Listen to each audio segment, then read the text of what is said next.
Hello and welcome to episode 227 of Tall Guy Talks Travel with Rick Doherty. Of course, I am your host, Rick Doherty. On today's show, my good friend and co-host Maz will be here to take a look at the 1990 movie that Disney released through Touchstone Pictures, Dick Tracy. The story behind this film is crazy. It won Academy Awards and made millions of dollars, but still feels like a flop for some reason. Before we get started, do me a favor. If you are new to us or you just aren't subscribed to the Tall Guy Talks Travel with Rick Doherty YouTube channel, make sure to take care of that right now. We don't make money on this podcast or the YouTube channel. We've used both of them to fundraise for charities in the past, but I have never made $1 personally on this show. We have been doing it for almost 4.5 years now, so it is obviously a labor of love. To see our subscription number go up for the first time in a little bit, it would be really great. My birthday is also later this month, so maybe do it for that. It is also Pride Month, and the past few years, even though we have nothing to do with it, we've tried to cross-promote for Alicia Stella and Orlando Park Stop in their fundraiser for the Trevor Project. Alicia was gracious enough to come on the show 2 years ago to promote it, and since then, she has provided the world's best coverage of the opening of Epic Universe, and her family grew with a little daughter as well. I didn't want to bother her during such a busy time to get her on the show, but I'll probably try that next year. The Trevor Project helps LGBTQ+ youth, and that is so critical in a time like right now. I know there's inflation and there are tariffs and we don't have all that disposable income as normal. This one's important though. To donate, give to give.thetrevorproject.org/parkstop. give.thetrevorproject.org/parkstop. When you buy an Epic Universe ticket, J.K. Rowling will make some money. Why not offset that by donating to help trans kids? All right, since we got that housekeeping out of the way, let's get started with today's conversation. Thanks for being here, Maz. Hello, thanks for having me. So this year is the 35th anniversary of a truly bizarre movie that has something to do with Disney. It was at least released by Disney, and it had a fairly big presence in the Walt Disney World theme parks, especially Disney's Hollywood Studios, which was Disney-MGM Studios at the time. And it was 1990's Dick Tracy. So just a tiny bit of backstory on this. It came out a year after Tim Burton's Batman. That movie was huge. You're probably a little too young to remember the hype around that one, but it changed everything about what a superhero or a comic book movie could be. They used to be really campy, really bright, really expressive, and then all of a sudden they made this dark Batman movie, and everybody was looking to capitalize on that. And Disney was looking for a franchise. And Batman was going to become a franchise. Disney was looking at Lucasfilm that had Indiana Jones and had Star Wars. And they thought, well, we could never get those. They did eventually. They were looking at, some of these other major franchises that were making a lot of money. And before it was just, hey, let's write out a check, they tried something in the form of Dick Tracy. Warren Beatty was so sure of this project, and this just goes to show the difference in valuations in intellectual properties. Warren Beatty just bought the rights to Dick Tracy, and he continues to talk about making a sequel to this day. He released it with Disney, and this movie is bizarre. We both rewatched it, and I think I would have to say it's bizarre in all the right ways. Oh, yeah, without a doubt. So why don't you talk about your first impressions? Because I know you had seen it before, but it had been a long time. The same thing for me. So I was going into it and I was pleasantly surprised. What were your thoughts? Yeah, so I hadn't seen it since I was a kid. And I mean like a really little kid. Like when I was growing up, I had a neighbor who loved comics. And so like I know we watched this at their house and I had a very faint memory of it, but they moved away when I was like 9. So I was young and I didn't know too much what I was getting into. I had again this super faint memory and I loved this movie. I was like, this is so much better than what I was expecting, what I was remembering. I think I was probably too young to really appreciate it when I first watched it, but I I was like sucked in and I was like, this is great. It's a lot of fun. It's like you said, bizarre in the right ways. The directing is great. The cinematography is perfect. All the use of colors is so good. The whole cast, it's got music by Stephen Sondheim. I mean, genuinely, what else could you want from a movie? It perfectly does the dark aspects of Tim Burton's Batman. It has that dark, grimy, I feel like it has more of a 20s kind of vibe. Now, I think it's actually supposed to be in the late 30s, but it has that grimy, gritty, depression era vibe to it, but it's also bright and campy. The scenes where they're outside and the road is wet and they're flashing lights onto the road and just completely changing the entire color palette. Those scenes are some of the most beautiful movie scenes I've ever witnessed. And when I was, I don't know, 10 years old the last time I saw it, I didn't notice that kind of stuff. This movie is beautiful. It is absolutely gorgeous. And I was really impressed by the cinematography because I remember it feeling cheesy in 1990. I think it felt like the cartoon. And now looking back on it, 35 years later, 34 years later, the fact that it looks like the cartoon is why it's so good. Talk about just the cinematography before we get into the acting, because that's a whole nother story in and of itself. It is. Yeah, the cinematography is just beautiful. Every shot is, I mean, it's hard. Like it's one of those movies that makes me want to do a video essay where I can like pull up screenshots and be like, look at this right here, how this is framed, how you have the shadows coming down to kind of hide the faces, and it has this very noir kind of feel to it.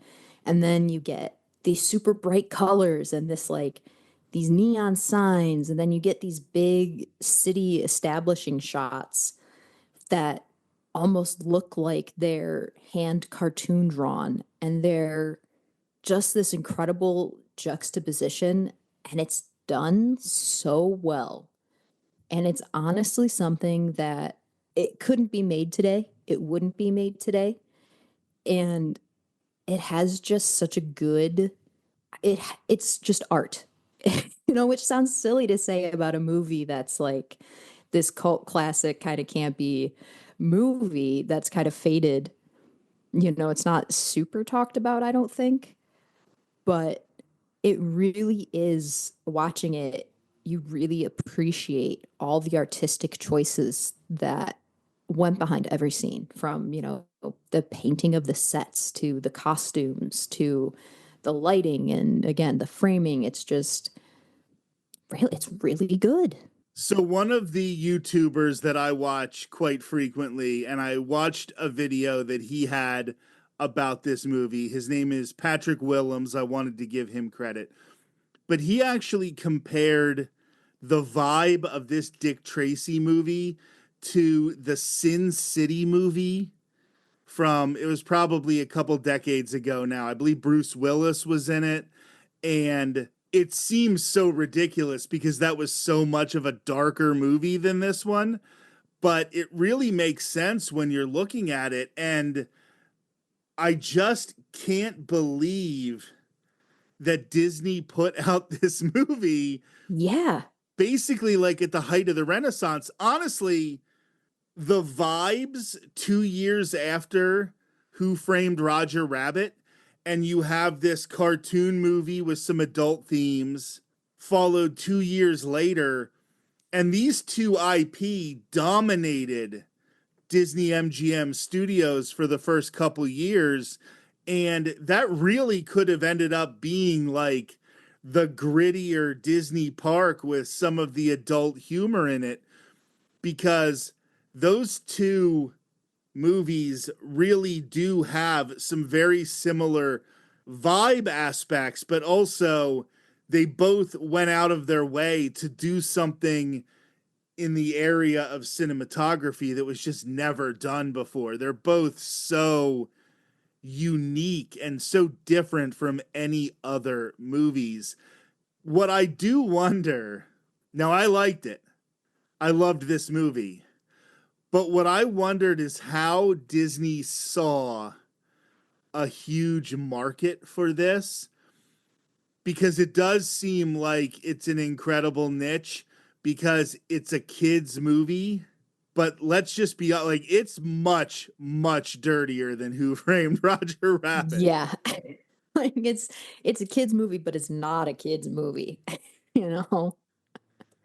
And it does, I mean, yeah, I don't know what they thought their target audience was, but boy, I'm glad they thought they had one.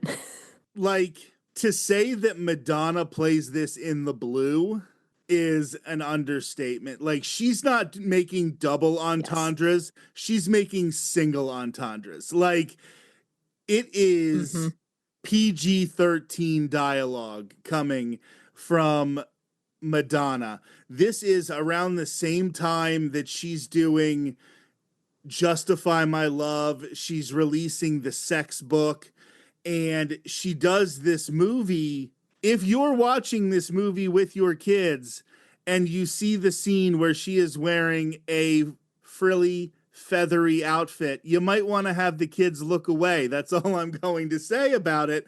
And this was a Disney movie in the Eisner era that it boggles my mind. Yeah, it's incredible because yeah, like you said, there's no subtext in this movie. It is just straight up text. Like it is there, it is clear, and it's kind of incredible because you definitely watching it if I didn't know it was a Disney movie and I went into this, I just stumbled across it one day and decided to watch it. I would no way would I be like, oh yeah, obviously this is a Disney movie. This is a Disney movie from the 90s, of course. Never would cross my mind. Now, I do believe, I didn't check, but I think it was released under Touchstone Pictures, correct? Yeah. So they did have that little bit of cover, but it was still so raunchy, and it fit. It fit with the style, it fit with that grimy nature, and a story that I didn't know that I found a couple of times while I was doing research about this movie is, while Warren Beatty was looking for a life-changing franchise, it ended up being a life-changing movie for him in a different way. I don't know how much you know about Warren Beatty, but apparently he's written in books that he has like slept with over 12,000 women, and he was a huge Hollywood playboy from the time that he started, and he was dating Madonna during the filming of this movie. And you can see in this movie the struggle that Warren Beatty was having off screen about whether he was going to continue to chase women or he was going to settle down. And he married Annette Bening like within a year of the end of this movie, and they are still together to this day. That's why I had no idea. So this movie, for all intents and purposes, was Warren Beatty working through whether he wanted to settle down. I mean, it comes through. It does come through in the movie, that's for sure. So let's talk about some of these performances, because there are some people who just absolutely knocked it out of the park in this. I'm going to start with Al Pacino, because I don't know if you saw this. Al Pacino was nominated for Best Supporting Actor I didn't. for his role as Alphonse Big Boy Caprice. This was a time where there were three guys doing the exact same thing: Robert De Niro, Al Pacino, and Joe Pesci.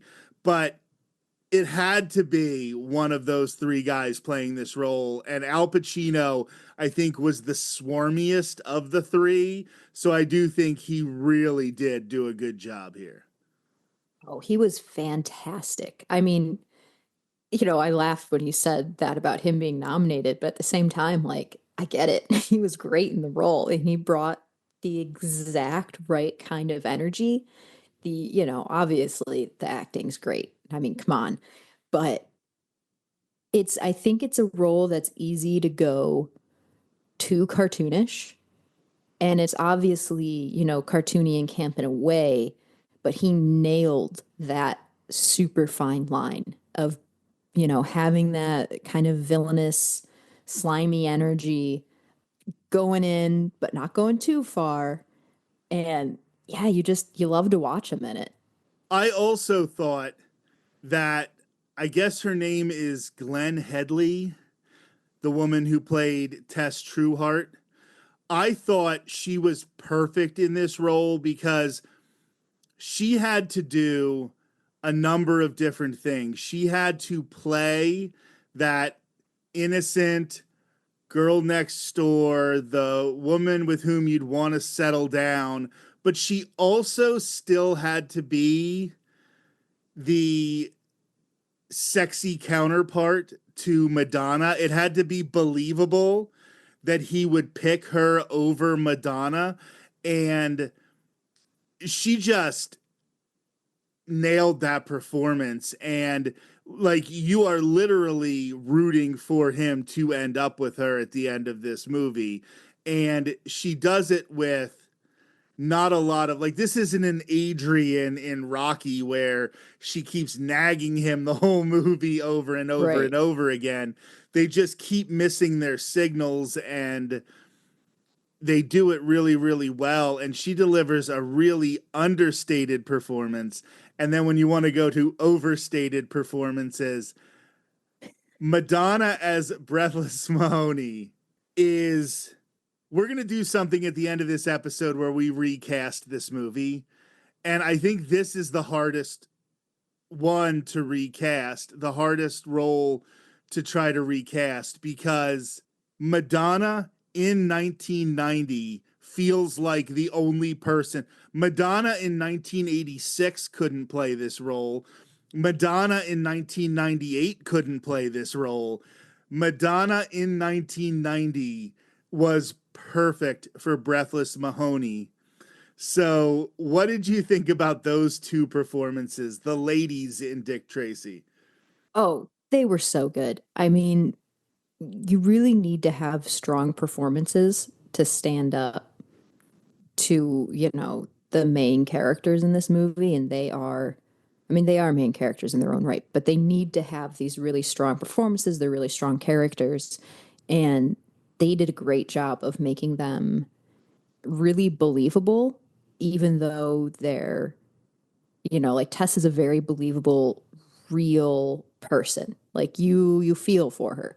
Breathless is out there, but exactly how she's supposed to be. Like they did exactly what they were supposed to for these roles. And yeah, I had the hardest time thinking of names for these two. A couple other of the standout performances from the mob. Well, we'll get to Mandy Patinkin and him doing well, we'll get to it right now. He does a duet with Madonna, and Madonna wins Best Original Song for Sooner or Later I Always Get My Man, written by Stephen Sondheim. As a musicals fan, as somebody who knows this stuff, how bizarre is it that Stephen Sondheim wrote a Madonna song and it won Best Original Song at the Academy Awards? It's absolutely wild. It's like it truly is the crossover that you'd never expect. And it's so funny because like the song sounds very Sondheim. Like he has a very distinctive sound and it sounds very Sondheim. It sounds very specifically like Merrily We Roll Along. And it's fascinating that he came in, he wrote these songs. He wrote a very Sondheim song for Madonna, who then crushed it to a level where he won an Oscar because of it. Like it's just this crazy set of circumstances that I don't think I would have dreamed up, but I am so glad that it actually happened. And Madonna was a performer. Like she was not a singer in the classical sense. Like she is not known for having great pipes. But when you say like she just absolutely delivered with that performance, and it was everything. It had the vibe of the 20s and 30s. It had the vibe of being in a dirty, grungy club. It was sexy, but it wasn't too sexy. The whole thing was just perfect. And that was one of the things that I thought was going to age the worst when I rewatched this movie. Yeah. But actually, it was probably the thing that aged the best was her performance of that song. Yeah, I going into it was a little nervous with just with what I had known because I think there's a lot of ways that can go wrong, like you said. And yeah, it aged great. I was kind of very surprised by it, very pleasantly surprised by how well it aged and how much I just enjoyed it. Perfect. Dustin Hoffman as Mumbles was incredible. I mean, he was basically born to play that role. William Forsythe was great as Flat Top. You're never going to forget Paul Sorvino as Lips in this movie. One of just the classic over caricatures. I think the one thing I wish they didn't do was have the scene in the beginning of the movie where they sort of wasted a lot of these mobsters, because if you Mm, really wanted to make this a franchise, like you show us Littleface for 30 seconds and then you kill him. Well, now you can't use him in another movie. Now, I'm sure they would have found a way around it, but yeah. they got rid of so many. Like they had Catherine O'Hara play Texie Garcia for like 2 minutes. Yeah. It's such a flash in the pan thing. And I mean, gosh, wouldn't it be great?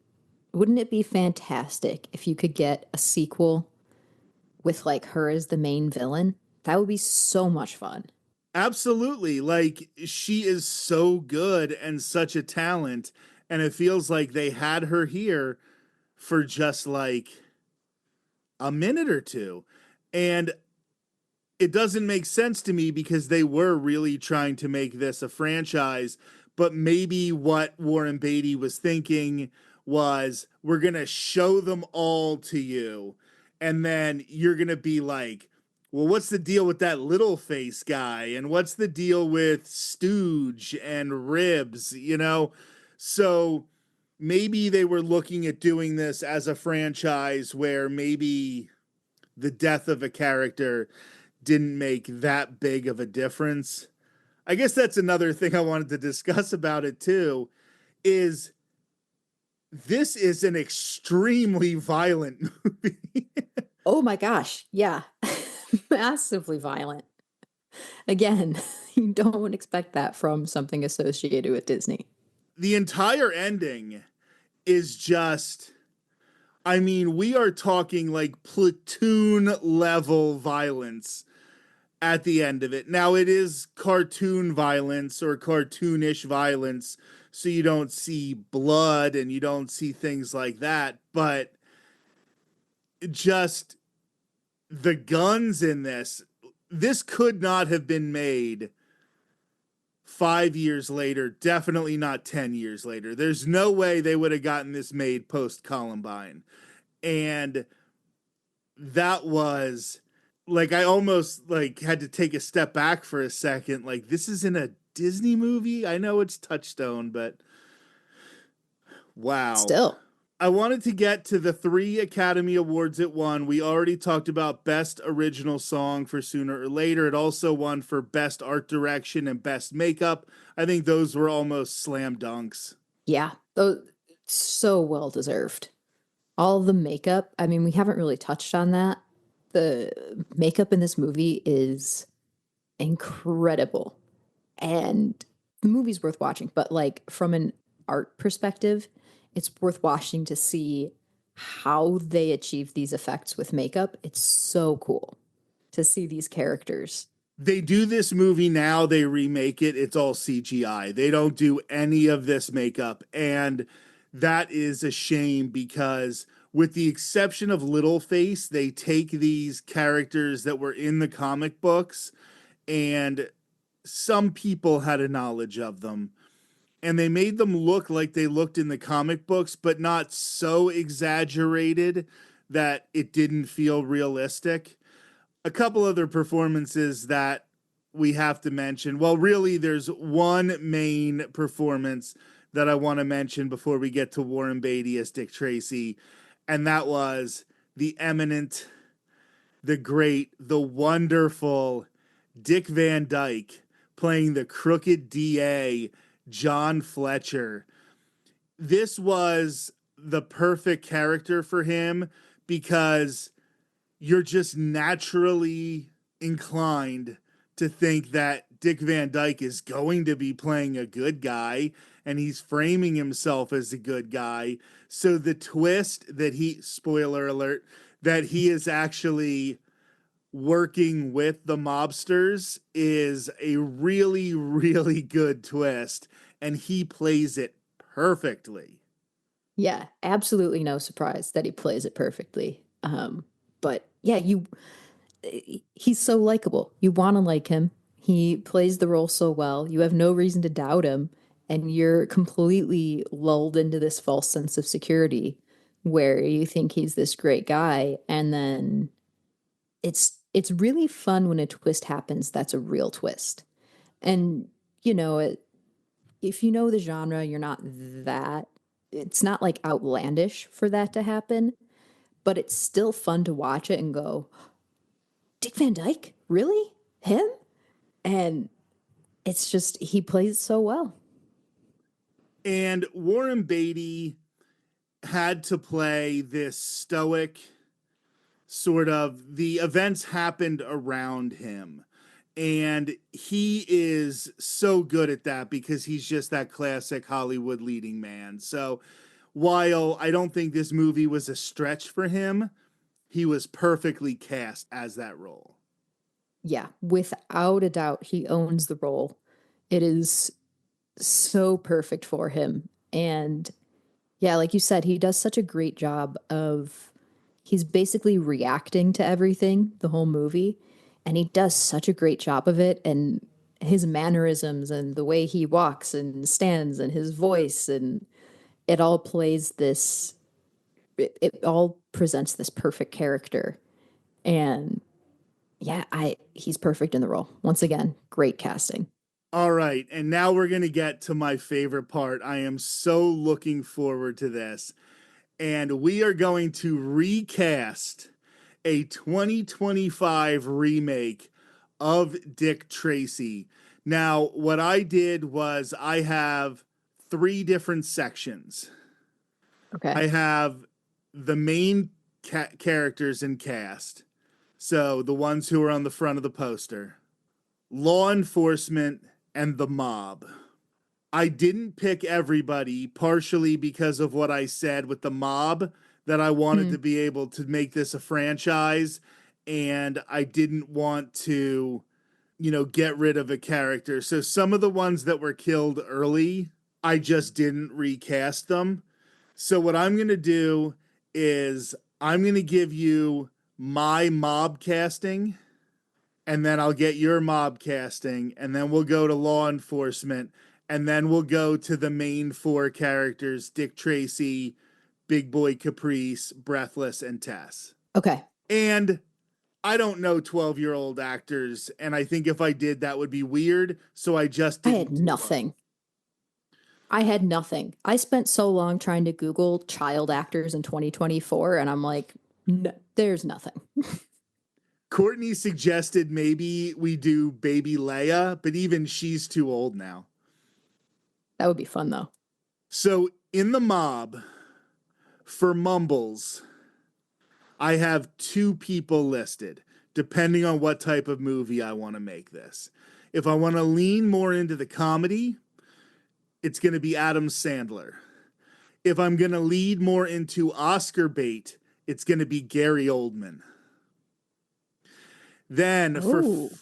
see, that's a good one, right? Uh-huh. For Flat Top, I have John C. Reilly. Here's the one you're going to love. For 88 Keys, this is Mandy Patinkin.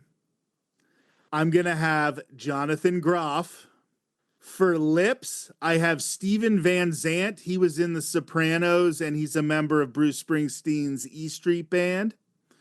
For Spud Spaldoni, this is the guy who was played by James Caan.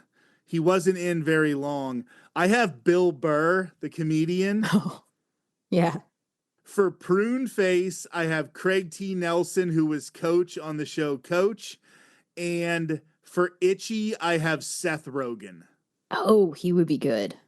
He would be very good. Okay. All right. For lips, if we want to lean a little into comedy, I had Terry Crews. I think he could carry that. Flat top, I have Michael Shannon. Itchy, I have Walter Goggins. He's been around lately. I don't know, top of mind. 88 Keys, I am very tempted to just steal your suggestion of Jonathan Groff. Because my idea, if I'm recasting, that's who it has to be. Because my idea was you just keep Mandy Patinkin. Like, let him play it again. He's great. He could do it. I wouldn't mind. And then for Mumbles, I had Martin Short because I think he would be perfect for that. I have a miscellaneous rogues gallery with Vince Vaughn, Tim Roth, Dave Bautista, Oscar Isaac, Killian Murphy, and Amelia Clark, who I think would all be very fun. Killian Murphy obviously almost made a couple of mine, but yeah, he would be really good in that. So I'm going to move over to law enforcement, and some of these are more generic-y looking, but some of them I might have to describe where you don't necessarily know them from their name. So Okay. Pat Patton and Sam Ketchum were kind of his two main sidekicks, the generic cops. So I kind of leaned into that. I thought of guys who played cops or lawyers, and I went with Christopher Maloney from Law and Order SVU and Courtney B. Vance. I'm very Okay. Yeah, I see it. proud of my Courtney B. Vance. Bug Bailey is the one who listened in on people and he had the glasses and he was kind of nerdy. This is where I'm going to make you mad again. I have David Hyde Pierce, who is obviously Niles on Frasier. For Chief Brandon, I have great Irish actor Brendan Gleeson. For Mrs. Green, I replace Kathy Bates with Annie Potts. And for the role that Dick Van Dyke played of D.A. John Fletcher, I thought of somebody else who was very likable but could play the twist, and I went with Ted Danson from Cheers and The Good Place. Oh, that's good because, yeah, that's a really good pick. I see that. Okay. So I had for the Chief, I had Tom Hanks. I feel like he could pull that off. For D.A. Fletcher is where I had David Hyde Pierce, but I also had just let Dick Van Dyke do it again. You know, if I have to do it, if he could do it. I was tempted to make it And Alan then Alda, but I thought he was too old and I didn't want to go that old. But yeah, Dick Van Dyke could do it again. he could, he's spry. And then for Sam Ketchum and Pat Patton, I had Donald Glover and Danny Pudi because I think they would have such a fun, like a buddy cop sidekick vibe together. Maybe it's just because I'm rewatching Community that they're in my mind, but I think they'd be great. Okay, and why don't you give me your top four? We have a little over a minute, so put your comments in the comments section. Maz, give us your top four right now. Okay, Dick Tracy, I have Richard Madden. Breathless, I have Lady Gaga or Megan Hilty. Big Boy Caprice, Robert Downey Jr. popped out to me. Tess Trueheart, Amy Adams, or if you want to go a little younger, Zendaya. Okay, I love those. Amy Adams, such a good Tess Trueheart. I want to change my answer now. I had Tess Trueheart, either Anna Kendrick or Anne Hathaway. I had a 45-minute debate with my wife whether Anne Hathaway was too hot to play that part. Breathless Mahoney, I also had Lady Gaga, but I thought maybe Sabrina Carpenter, because she has that kind of old school bombshell vibe like Madonna. Alphonse Big Boy Caprice, Liam Neeson. I have two people for Dick Tracy. One is what I think they would do, and one is what I would want them to do. I think they would do Ben Affleck. I Mm. want them to do Michael B. Jordan. Oh, that's good. Let us know how you would recast Dick Tracy in the comments, and let us know what you think about our choices to recast. This has been episode 228 of Tall Guy Talks Travel with Rick Doherty. We'll be back next Thursday with another brand new episode of the show. Until then, have a great week.